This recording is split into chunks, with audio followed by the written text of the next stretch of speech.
Tara guys, samahan nyo ko sa aking munting farm. At ito nga pala guys ang aking mga manok. So yan po yung mga brown na yan. Yan po ay ang Rhode Island Red.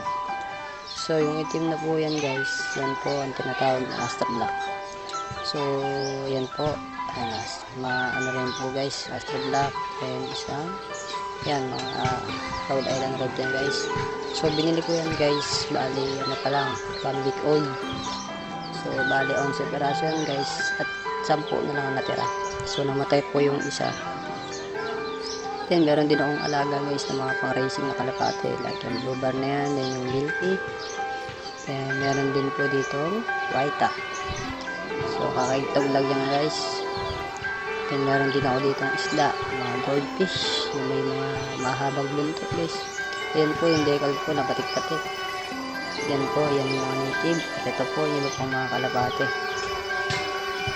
Yan po guys, mga pigeon pa po yan. PM nyo ako guys kung gusto nyo bumili ng mga kalapate. Yan, may mga pigeon pa guys. Maliliit pa yung mga pigeon. Yan yung mga gandang turuan guys, para umamo sa inyo. So, ayan po yung mga native. Then, meron po ako dito isang inahin. Yan po guys yung mga white top.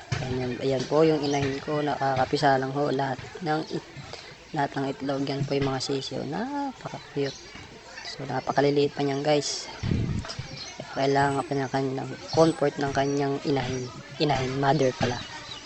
So yan lang guys, yan po yung tandang. So hanggang dito lang guys, salamat sa aking munting farm.